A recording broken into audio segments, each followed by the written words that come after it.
શ્રી ગણેશાય નમઃ. ત્રિશુળ ચેનલમાં તમારું સ્વાગત છે મિત્રો.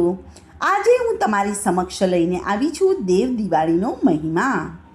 કારતક સુદ 11નો શુભ દિવસ તે દેવ દિવાળી તરીકે ઉજવવામાં આવે છે. અષાઢ સુદ 11ના દિવસે દેવ પોઢી ગયા હોય છે અને કારતક સુદ 11ના દિવસે દેવ જાગે છે.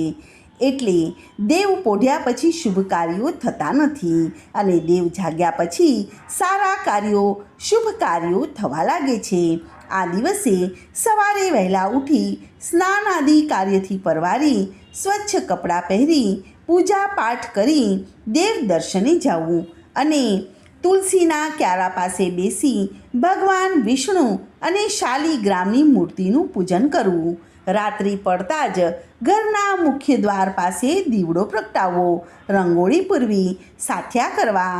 આથી આખું વર્ષ આરોગ્ય અને સુખ શાંતિ જળવાઈ રહે છે.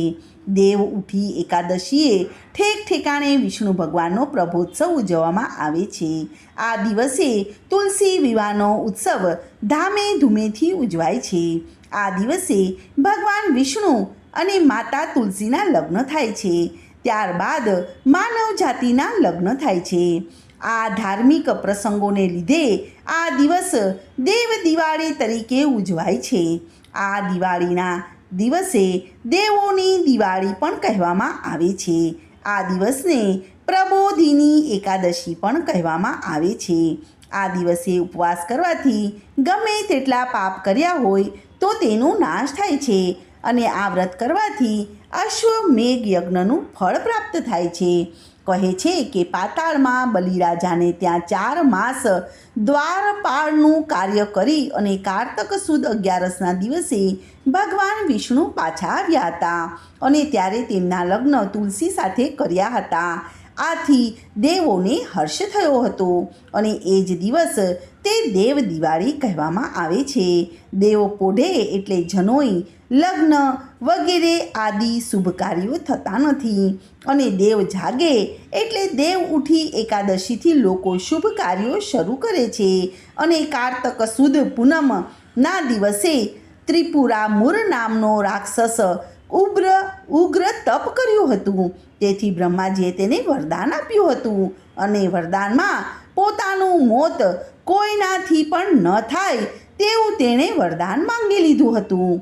તેથી દેવતાઓ, દાનવો, માનવો ખૂબ જ રંજાડતો હતો અને તેના આવા ત્રાસથી ઉગારવા માટે બધા ભગવાન શંકરના શરણે ગયા હતા.